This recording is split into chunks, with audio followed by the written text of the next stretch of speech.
नमस्कार फ्रेंड्स। दरोगा बिहार एसएससी और एडीओ को ध्यान में रखते हुए इस चैनल पे जो प्रैक्टिस सेट चलाया जा रहा है उसका सेट नंबर 7 है फ्रेंड्स। इसको ध्यान रखिएगा, काफ़ी महत्वपूर्ण है और शॉर्ट वीडियो के माध्यम से इस चैनल पर आपको करंट अफेयर्स भी उपलब्ध कराए जा रहे हैं ताकि आप कम समय में करंट को भी ध्यान रख सकें।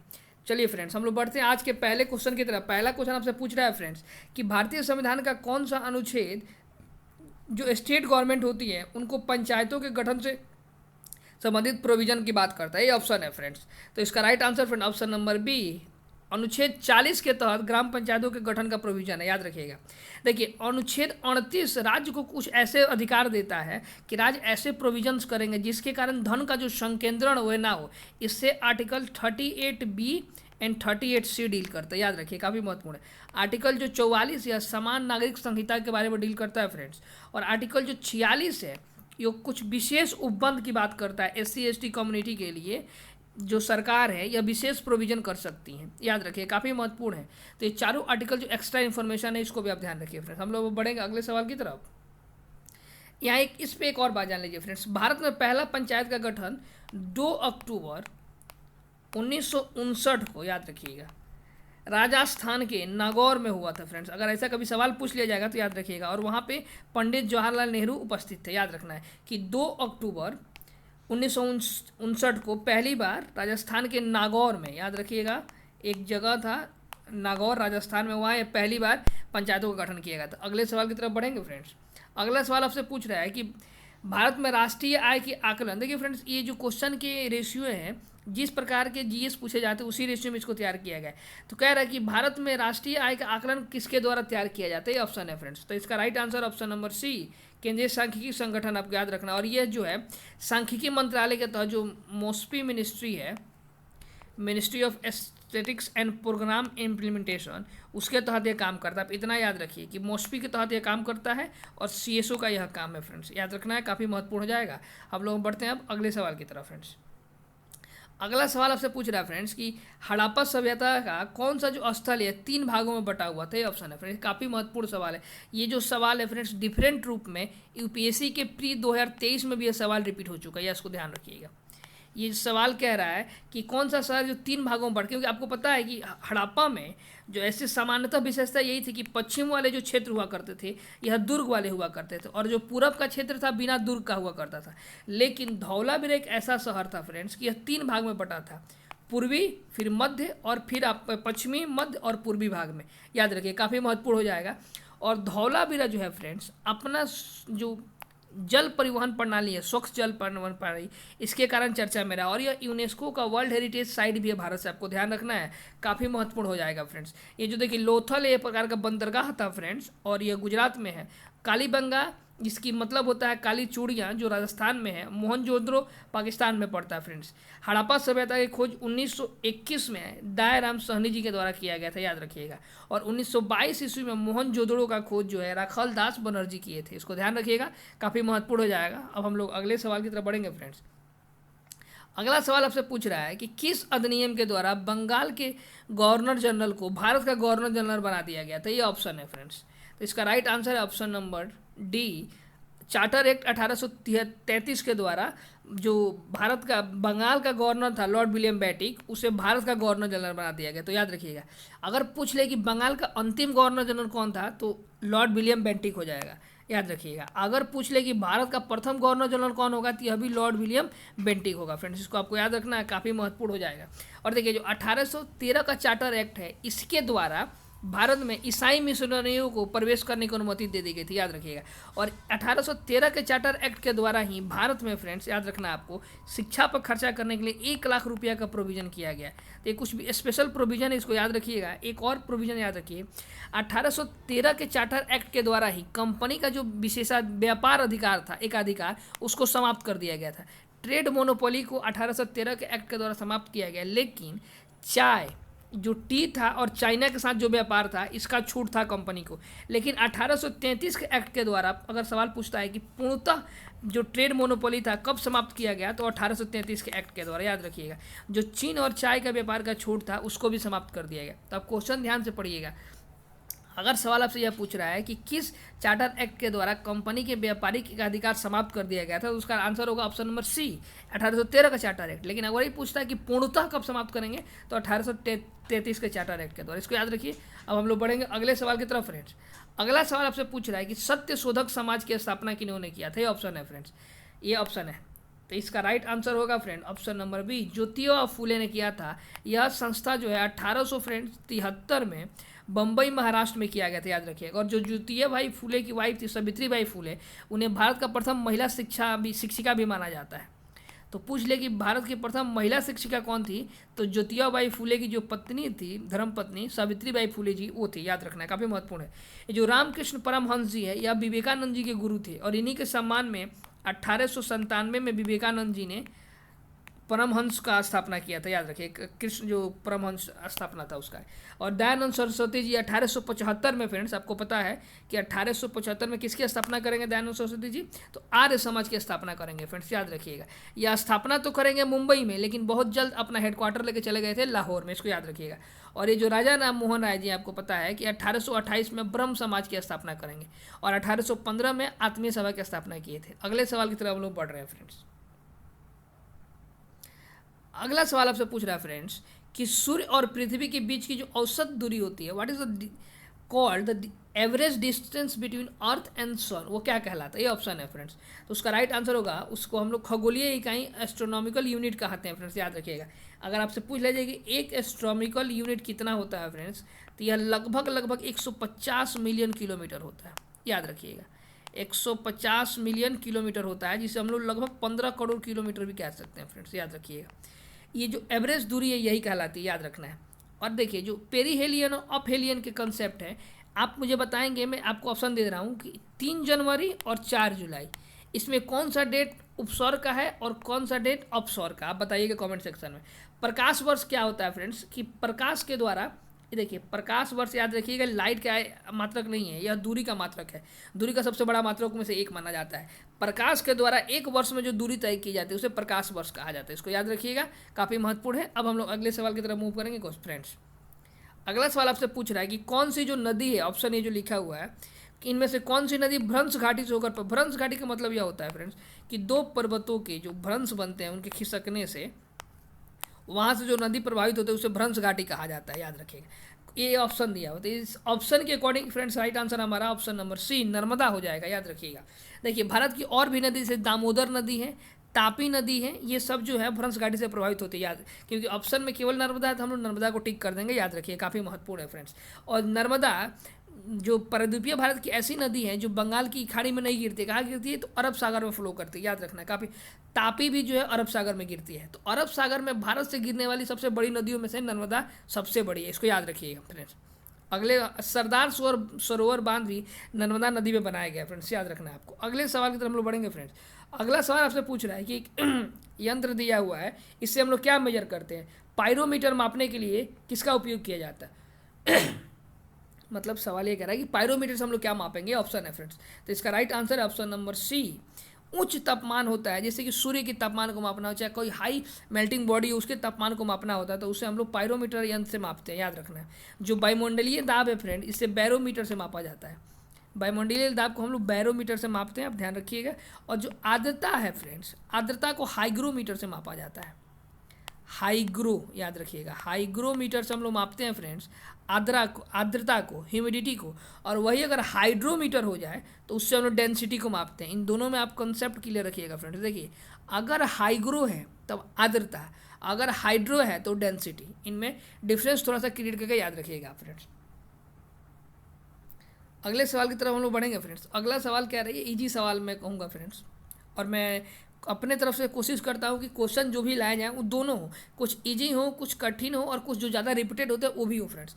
तो ये आपसे पूछ रहा है कि वायुमंडल की सबसे निचली परत कौन सी है। तो आपको पता है कि हम लोग स्टार्ट जब वायुमंडल की ऊंचाई की तरफ जाते हैं तो सबसे पहले आएगा क्षोभ मंडल, फिर आएगा क्षोभ सीमा, फिर समताप मंडल, फिर समताप सीमा, फिर मध्य मंडल, फिर मध्य सीमा, फिर आपका आया था आयन मंडल, फिर आपका बाह्य मंडल होता है फ्रेंड्स, याद रखना है, काफ़ी महत्वपूर्ण है। तो इसके अकॉर्डिंग हमारा आंसर हो जाएगा क्षोभ मंडल, याद रखेगा ऑप्शन नंबर सी फ्रेंड्स। और देखिए जो क्षोभ मंडल है फ्रेंड्स, इसकी विषुवत रेखा पर जो लंबाई होती है पृथ्वी की सतह से यह 18 किलोमीटर, और ध्रुवों पर यही लंबाई लगभग 8 किलोमीटर हो जाती है। आपको दोनों में डिफरेंस, जितने भी मौसम से रिलेटेड एक्टिविटी होती हैं सब क्षोभ मंडल में होती हैं, चाहे बादल का गरजना हो, चाहे बारिश हो, चाहे बिजली कड़कना हो, ये सब कहाँ है तो क्षोभ मंडल में ही होता है, आपको ध्यान रखना है। और जो आयन मंडल की वजह से ही पृथ्वी पर संचार और जो कम्युनिकेशन यह हो पाता है फ्रेंड्स, याद रखना है, काफ़ी महत्वपूर्ण हो जाएगा। अगले सवाल की तरफ हम लोग बढ़ते हैं फ्रेंड्स। अगला सवाल आपसे पूछ रहा है कि वर्ष 1942 में भारत छोड़ो आंदोलन के दौरान करो और मरो का नारा किसने दिया था? ये ऑप्शन है फ्रेंड्स। तो इसका right answer option number C. देखिए उस समय जो बम्बई म्यूनसिपल था उसके जो मेयर थे उन्होंने नारा दिया था, लेकिन इसको पॉपुलर करने का श्रेय गांधी जी पे ज़्यादा था। करो और मरो के नारा गांधी जी के नाम से जोड़ता है, याद रखिए, काफ़ी महत्वपूर्ण है। नेताजी सुभाष चंद्र बोस के साथ नारा जुड़ता है दिल्ली चलो और तुम मुझे खून दो मैं तुझे आज़ादी दूंगा। ये नेताजी सुभाष चंद्र बोस का स्टेटमेंट, आपको ध्यान रखना है, काफ़ी महत्वपूर्ण हो जाएगा फ्रेंड। अगले सवाल की तरफ बढ़ेंगे। अगला सवाल आपसे पूछ रहा है फ्रेंड्स कि पंचायती राज व्यवस्था को संवैधानिक दर्जा किस संविधान संशोधन अधिनियम के द्वारा दिए गए थे? ऑप्शन है फ्रेंड्स। तो इसका राइट आंसर है फ्रेंड्स ऑप्शन नंबर सी। 73वां संविधान संशोधन 1992 के द्वारा पंचायतों को भाग 9 के तहत संविधान में एक नया भाग जोड़ा गया, भाग 9। और भाग 9 में फ्रेंड्स आपको पता है कि आर्टिकल 243 ए से ओ तक प्रोविजन जोड़े गए और इसी के तहत पंचायतों को विशेष अधिकार दिया गया था। आपको याद रखना है, काफ़ी महत्वपूर्ण हो जाएगा फ्रेंड्स। और देखिए इसी के तहत जो आर्टिकल 200, अब कुछ एक्स्ट्रा आर्टिकल फ्रेंड जरूर याद रखिए, आर्टिकल 200 जो 43 डी है यह पंचायतों में 1/3 सीट के आरक्षण का बात करता है, लेकिन बिहार सहित देश के लगभग आधे से ज़्यादा राज्य 50% महिलाओं को आरक्षण दे रखे हैं पंचायत में। इसको भी आपको ध्यान रखना है फ्रेंड्स, याद रखिए। तो आर्टिकल 243 डी आरक्षण से बात करता है। वहीं अगर आर्टिकल 243 आई आपसे पूछ लेता है फ्रेंड्स, याद रखिएगा, तो यह जो है राज्य फाइनेंस कमीशन की बात करता है, जिसका गठन राज्यपाल के द्वारा किया जाता है 5 वर्ष के लिए। और हाल ही में जो 71वीं बीपीएससी का पीटी हुआ था उसमें भी यह सवाल पूछा गया था फ्रेंड्स, आपको ध्यान रखना है। और एक और बात जान लीजिए, इसी से रिलेटेड है, आर्टिकल 243 जो जी है उसमें पंचायतों के लिए टोटल 29 विषय दिए गए फ्रेंड्स। तो कई बार आपसे विषय भी पूछ लिए जाते हैं, तो ये भी ध्यान रखना है। और इसका चर्चा, इसको पंचायतों का शक्ति भी कहा जाता है। तो अगर आपसे ऐसे पूछा जाए कि 29 विषय या फिर पंचायतों की शक्ति की चर्चा किस अनुच्छेद में है, तो आर्टिकल 243 जी के तहत। इसको ध्यान रखिए, काफ़ी महत्वपूर्ण ये सब आर्टिकल्स हैं फ्रेंड्स। अब हम लोग अगले सवाल की तरफ मूव करेंगे। अगला सवाल आपसे पूछ रहा है फ्रेंड्स, ये स्ट्रेट फॉरवर्ड सवाल है कि जो बिहार में त्रिवेणी नहर है यह किस नदी पे निर्मित किया गया? त्रिवेणी नहर, ये ऑप्शन है फ्रेंड्स। तो ये त्रिवेणी नहर पश्चिमी चंपारण जिले से निकाला गया है और यह गंडक नदी पे है फ्रेंड्स, याद रखिए, काफ़ी महत्वपूर्ण हो जाएगा। आपको इसको ध्यान रखना है, जो है गंडक नदी। कोसी को आपको पता है कि बिहार का शोक कहा जाता था, काफ़ी महत्वपूर्ण है। सोन जो है फ्रेंड्स गंगा में दक्षिण की तरफ से आकर मिलने वाली नदी है, याद रखिएगा। बागमती, गंडक, कोसी ये सब उत्तर की तरफ से मिलती है, घाघरा ये सब, महानंदा ये सब उत्तर की तरफ से आकर मिलती है। लेकिन सोन जो है, सोन है फ्रेंड्स, या फिर अजय है, या फिर क्यूल है, तो ये सब साउथ से आकर मिलती हैं बिहार में नदियाँ। किससे? सोन, गंगा नदी से। गंगा नदी बिहार के टोटल 12 जिलों से फ्लो करती, याद रखना, काफ़ी महत्वपूर्ण हो जाएगा। और सबसे लंबाई इनकी ज़्यादा पटना में है फ्रेंड्स। अगले सवाल की तरफ हम लोग बढ़ेंगे। अगला सवाल आपसे पूछ रहा है फ्रेंड्स कि वित्त आयोग का जो संबंध है, वित्त आयोग फाइनेंस कमीशन का गठन निम्न में से किसके द्वारा किया जाता है? ऑप्शन है फ्रेंड्स। तो इसका राइट आंसर किस अनुच्छेद के तहत? तो इसका राइट आंसर आर्टिकल 280 के तहत है फ्रेंड्स। और इसका गठन प्रत्येक 5 वर्ष पर भारत के राष्ट्रपति जी द्वारा किया जाता है, याद रखिएगा।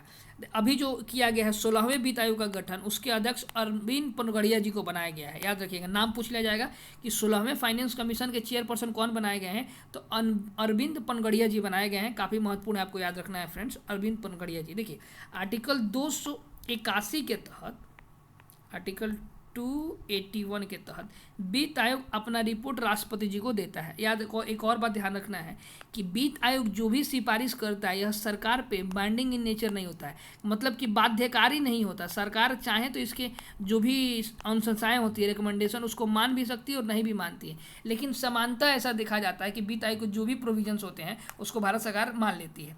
लेकिन आपको ध्यान रखना है कि संवैधानिक तौर पर यह बाध्यता नहीं है कि सरकार माने ही, सरकार चाहे तो नहीं भी मान सकती है, इसको ध्यान रखना है। देखिए जो आर्टिकल 324 है फ्रेंड्स, यह भारत में निर्वाचन आयोग से संबंधित है। और आर्टिकल 315 से 323 तक यूपीएस जो सिविल सर्विसेज है भारत में, यूपीएससी, स्टेट पीसीएस के बारे में डील करता है, याद रखिए, काफ़ी महत्वपूर्ण हो जाएगा फ्रेंड्स। अब हम लोग बढ़ेंगे अगले सवाल की तरफ फ्रेंड्स। अगला सवाल आपसे पूछ रहा है फ्रेंड्स कि कोशिका का शक्ति गिरी किसे कहा जाता है। ये सवाल काफ़ी स्ट्रेट फॉरवर्ड है कि पावर हाउस ऑफ जो सेल है कौन है, ऑप्शन है। तो इसका राइट आंसर है ऑप्शन नंबर सी, माइटोकॉन्ड्रिया। क्यों? क्योंकि माइटोकॉन्ड्रिया में ही एटीपी का निर्माण, संग्रह और निर्माण होता है, यहीं टूटेगा एटीपी और एनर्जी रिलीज होती है, इसीलिए माइटोकॉन्ड्रिया को power house of the cell कहा जाता है। ये जो लाइसोसोम लिखा गया फ्रेंड्स, इसको सुसाइडल बैग भी कहा जाता है, आत्महत्या की थैली। याद रखना है कि लाइसोसोम को हम लोग आत्महत्या की थैली भी कहते हैं। और जो राइबोसोम है इसे प्रोटीन फैक्ट्री कहा जाता है, क्योंकि राइबोसोम में प्रोटीन का निर्माण होता है, याद रखिएगा। और ये जो केंद्रक है, आपको पता है किसी भी सेल का काफ़ी महत्वपूर्ण पार्ट होता है फ्रेंड्स केंद्रक। लेकिन आपको याद रखना है एक कोशिकीय जीवों में बहुत सारे में केंद्रक नहीं होता, जैसे कि हमारे शरीर का जो आरबीसी है, रेड ब्लड सेल, उसमें जो केंद्रक नहीं पाया जाता है, इसको एक्स्ट्रा फैक्ट के तौर पर याद रखिए। अब हम लोग अगले सवाल की तरफ बढ़ेंगे फ्रेंड्स। अगला सवाल अपना 16 नंबर क्वेश्चन कह रहा है कि अशोक के शिलालेख जो है, जो उसका इपिग्राफ था, उसको पढ़ने का सर्वप्रथम जो सफलता किसने प्राप्त की, ऑप्शन है फ्रेंड्स। तो इसका राइट आंसर है friend option number C, James Prinsep ने इसको पढ़ा था। याद रखिएगा कब पढ़ा था फ्रेंड्स, तो 1837 ईस्वी में। कई बार ईयर अगर पूछ लिया जाता है दरोगा जैसे एग्जाम में, तो आपको याद रखना चाहिए कि जेम्स प्रिंसेप ने 1837 ईस्वी में अशोक के शिलालेख को पढ़ने में सफलता पाई थी। याद रखिए।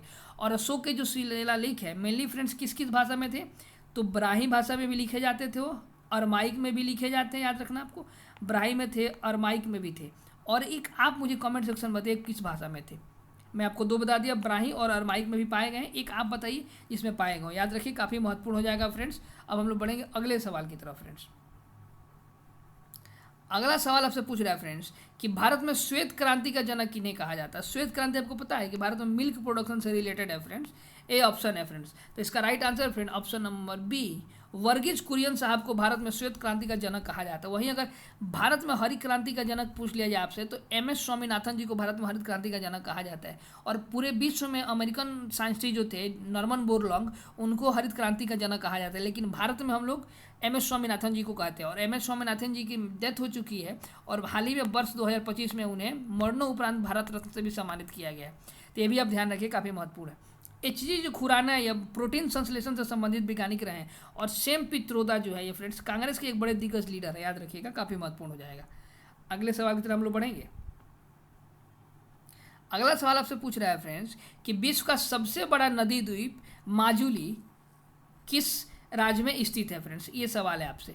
तो इसका right answer option number B, यह असम में है फ्रेंड्स। देखिए माजुली एक अलग डिस्ट्रिक्ट भी हो चुका है, पहले अलग जिला नहीं हुआ करता था, लेकिन माजुली एक अलग अब डिस्ट्रिक्ट भी है, याद रखना है। और यह असम में पड़ता है फ्रेंड्स, सॉरी फ्रेंड्स। और आपको याद रखना है कि यह ब्रह्मपुत्रा रिवर पे बना हुआ है, और यह विश्व की सबसे बड़ी नदी द्वीप है फ्रेंड्स। याद रखें, विश्व की सबसे बड़ी आइलैंड पूछेगा तो ग्रीनलैंड हो जाएगा, 21,75,000 के आसपास उसकी क्षेत्रफल है। लेकिन नदीय द्वीप पूछा है, जिसका नाम हमारा राइट आंसर माजुली होगा। अगर विश्व की सबसे छोटी नदी द्वीप पूछ ले तो वो भी भारत में ही है, उसका नाम उमानंदा है फ्रेंड्स, और वो भी असम में ही है और ब्रह्मपुत्रा नदी में ही है। याद रखिएगा, विश्व की सबसे बड़ी नदीय द्वीप भी भारत में है, जिसका नाम माजुली है, और विश्व की सबसे छोटा नदीय द्वीप भी उमानंदा है, जो ब्रह्मपुत्रा नदी असम में स्थित है। इन सब बातों को याद रखना है फ्रेंड्स, काफ़ी महत्वपूर्ण हो जाएंगे। अब हम लोग बढ़ेंगे अगले सवाल की तरफ फ्रेंड्स। अगला सवाल आपसे पूछ रहा है कि किस मुगल काल का जो शासन काल था, उसको स्थापत्य मतलब कि आर्किटेक्ट का गोल्डन एज कहा जाता है। जैसे हम लोग कहते हैं ना कि भारतीय इतिहास में जो गुप्ता एज है, उसे भारत का स्वर्ण युग कहा जाता है।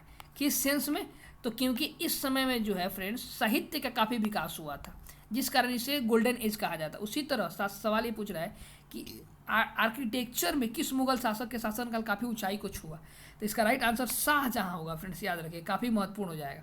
देखिए अगर वही आपसे कला पूछ लेता फ्रेंड्स, चित्रकार, तो ये जहांगीर हो जाता। जहांगीर के समय चित्रकला काफ़ी अपने ऊंचाई पे छुई थी, जिस कारण जहांगीर के शासनकाल को, जहांगीर कब से कब शासन करेगा, तो 1605 से 1627 तक शासन करता है जहांगीर फ्रेंड्स। और इसके शासनकाल को ही हम लोग कहते हैं भारत में चित्रकला का स्वर्णकाल, लेकिन स्थापत्य का स्वर्णकाल हम लोग कहते हैं शाहजहां, क्योंकि इन्होंने लाल किला को बनवाया, ताजमहल को बनवाया, बहुत चीज़ बनवाया था। याद रखिएगा।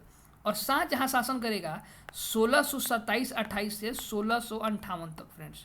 याद रखिए, क्योंकि शाहजहां किसका बेटा है, जहांगीर का, और जहांगीर मरा है उसके बाद शाहजहां शासन पाएगा। उसके बाद औरंगजेब बैठेगा 1658 में, तो 1707 तक ये शासन करेगा, जब तक ये मर नहीं जाता है।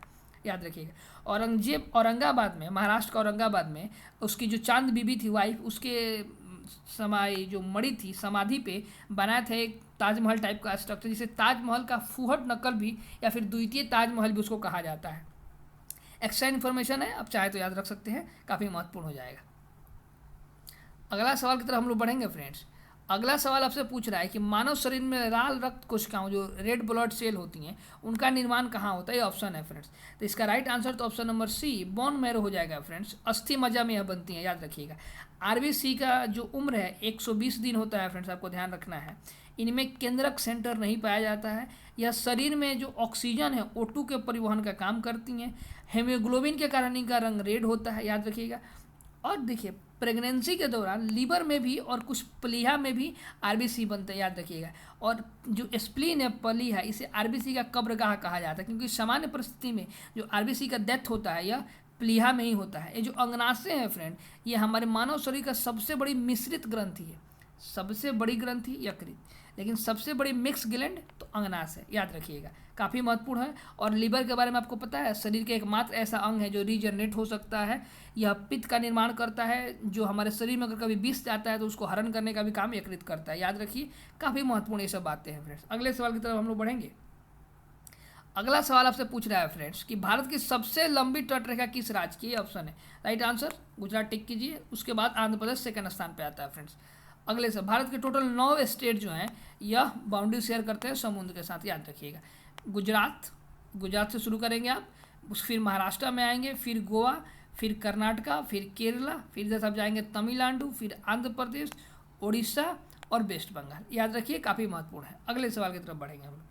अगला सवाल आपसे पूछ रहा है फ्रेंड्स कि बिहार में, ये काफ़ी महत्वपूर्ण सवाल हो जाएगा फ्रेंड्स, अब बीपीएससी कई बार इस सवाल को रिपीट कर चुकी है कि बिहार में किसान सभा का गठन किसने किया था, ये ऑप्शन है फ्रेंड्स। तो इसका राइट आंसर होगा ऑप्शन नंबर ए, स्वामी शाहजानंद सरस्वती के नेतृत्व में 1929 ईस्वी में, याद रखना है, कि बिहार प्रांतीय किसान सभा का गठन हुआ था फ्रेंड्स।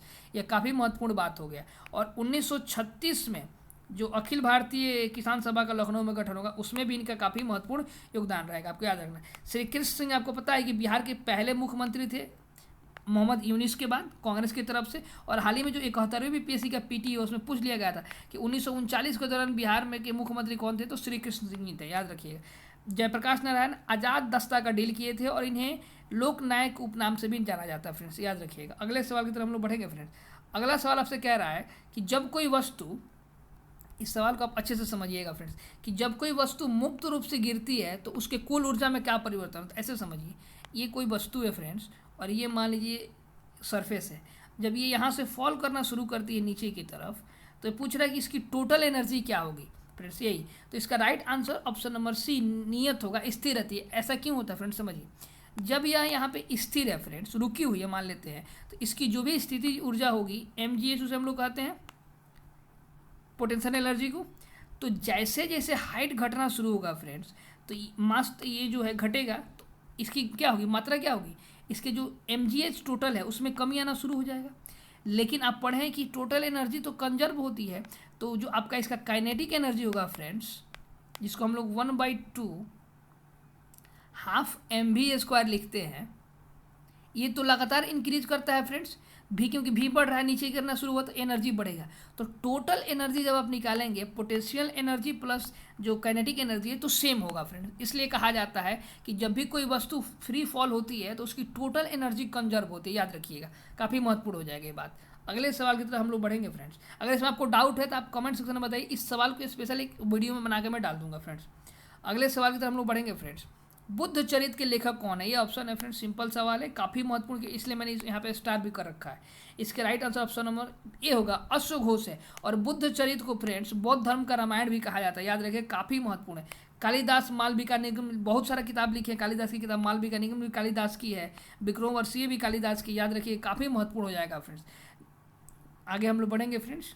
अगला सवाल हमारा 25 नंबर सवाल कह रहा है आपसे फ्रेंड्स कि 2011 की जनगणना के अनुसार भारत का सबसे कम जनसंख्या वाला राज्य कौन सा है, ये ऑप्शन है फ्रेंड्स। तो इसका राइट आंसर है ऑप्शन नंबर सी, अरुणाचल प्रदेश का जनसंख्या घनत्व तो सबसे कम है।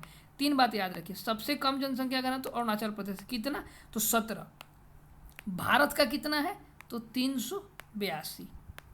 सबसे ज़्यादा किसका है, तो बिहार का, कितना, तो 1100 आई थिंक 2 के करीब है फ्रेंड्स, याद रखिए, काफ़ी महत्वपूर्ण हो जाए। तीनों डेटा याद रखना है आपको कि सबसे ज़्यादा बिहार का 1102, सबसे कम अरुणाचल प्रदेश 17 और देश का जनसंख्या का 382। ये महत्वपूर्ण है। और एक मैंने इसमें करंट का सवाल भी ऐड कर रखा है फ्रेंड्स, ये काफ़ी महत्वपूर्ण है। कह रहे सवाल आप सुनिए कि जो नारी शक्ति वंदन अधिनियम 2023 पारित हुआ था, उसके अनुसार महिलाओं को कितने प्रतिशत जो आरक्षण है लोकसभा और राज्य विधानसभा में दिया जाएगा, ये ऑप्शन है फ्रेंड्स। तो इसका right answer option number C, 33% आरक्षण दिए गए फ्रेंड्स, याद रखिए। अगर आप न्यूज़ फॉलो किए हैं तो आप मुझे बताइए कि इस प्रोविज़न को लागू करने के लिए भारतीय संविधान का कौन कौन सा आर्टिकल को अमेंड किया गया है। और ये जो आरक्षण है यह समानतः शुरू में 15 वर्ष का लिए होगा, याद रखिएगा। और जो वर्ष 2029 का लोकसभा है उसके समय से इसका उम्मीद है कि ये लागू हो जाएगा फ्रेंड्स, याद रखिए। काफ़ी महत्वपूर्ण बातें हैं फ्रेंड्स। और देखिए फ्रेंड्स, इस चैनल का जो जीएस है या बिहार जो एसआई है या फिर बीबीएसई जो है फ्रेंड्स, जो टीआरई है, टीआरई जो 4 होने वाला है फ्रेंड्स, प्लस एडीओ का जो एग्ज़ाम है फ्रेंड्स, प्लस बीएसएससी और जो सीजीएल होता है, प्लस एनटीपीसी, ये सब में आपके जीएस काम करेंगे फ्रेंड्स। इसलिए आप इनको फॉलो कीजिए और चैनल को भी सब्सक्राइब कर दीजिए। Thank you friends.